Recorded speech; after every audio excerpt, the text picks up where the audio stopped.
ιστορία της Νικολέτας Ψάλτη αποδεικνύει ότι αξίζει να κυνηγάμε τα όνειρά μας. Πριν από 15 χρόνια, η χαμογελαστή νηπιαγωγός αποφάσισε να κλείσει τα μάτια της και να κατασκευάσει τον πρώτο της πίνα, τις 4 εποχές. Με φύλλα αληθινά μαζεμένα από το χώμα, τα έβαλα στα δέντρα, δεν τα κατέβασαν, δεν τα έριξα σε καμία εποχή, παρά τα χρωμάτισα με τα χρώματα της κάθε εποχής.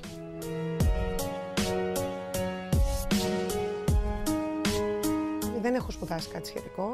Μικρή ήσουν καλή ζωγραφική στο σχολείο. Στις κατασκευές πιο πολύ. Νομίζω ότι το σχέδιο δεν είναι το ατού μου, η κατασκευή περισσότερο. Το να συνθέτω υλικά.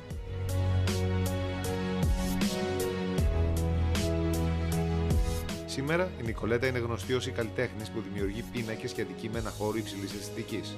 Τα έργα της βασίζονται σε υλικά που συλλέγει η ίδια από τη φύση, από βότσαλα μαζί και κορμούς δέντρων. Και η φήμη της έχει φτάσει μέχρι τα σαλόνια της εγχώριας showbiz. Όπως κάθε ξεκίνημα, έτσι και το δικό της δεν ήταν εύκολο. Χλεβάσαν λίγο στην αρχή, δεν το είχαν, αλλά στην πορεία το αποδέχθηκαν σαν χόμπι.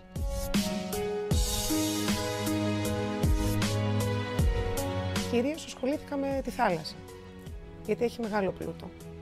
Η ελληνική θάλασσα, οι παραλίες, ξύλα, βότσαλα, κοχύλα, αχινή μαζεμένη από το βυθό και πάλι όλα αυτά πάνω στο δέντρο.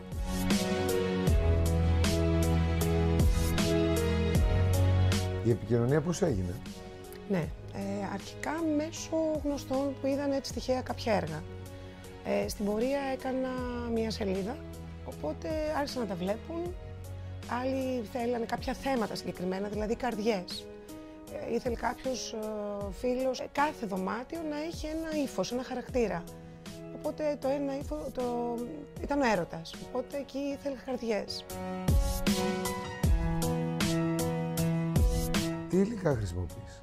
Χαλκό, αλουμίνιο, χρυσό, ύφασμα, εφημερίδα, γάζα, παλιά υλικά, βιβλιαράκια μικρά μπουκαλάκια, παλιές διαφημίσεις τσιγάρων, ας πούμε, έχω ένα πίνακα, πακέτα από τσιγάρα πολύ παλιά, ρολόγια παλιά, έφτιαξα το δέντρο του χρόνου.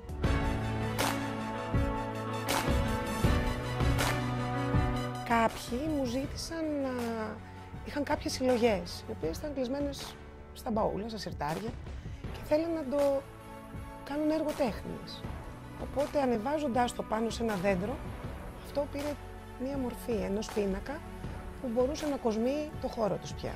Τα αντικείμενα που αποτελούν τους πρωταγωνιστές των έργων της είναι πραγματικά σπάνια. Είναι μοναδικά. Γραμματόσημα. Ήθελε κάποιος, είχε τα γραμματόσημά του σε ένα βιβλίο, όπως συνήθως τα συλλέγουν, και το έχει μέσα στο συρτάρι του.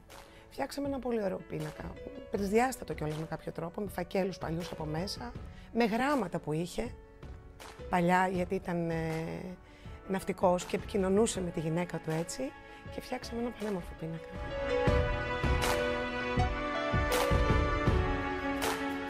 Ο πίνακας μου μπορεί, οποιοσδήποτε θέλει, να κάνει έργο τέχνης μια προσωπική του συλλογή. Προσωπικές αναμνήσεις. Το πιο περίεργο υλικό που έχεις χρησιμοποιήσει? Το πιο δυσέβρετο θα έλεγα εγώ, ναι, ήταν η αχινή. Η αχινή είναι πραγματική αχινή, η οποία είναι σε όλα τα χρώματα, χωρίς τα αγκάθια. Αυτούς τους βρίσκεις μόνο στο βυθό. Υπάρχει ένα μέρος στην Αργολίδα, σε ένα ψαροχώρι στην Κοιλάδα, με ονόματι Θηνή, όπου εκεί ο βυθός του, αρκετά έξω, όχι πάρα πολύ βαθιά, κοσμείται από αυτούς τους αχινούς, οι οποίοι, πίστεψέ με, είναι υπέροχοι, έχει όλα τα χρώματα. Πήγα εκεί και καταδύθηκα.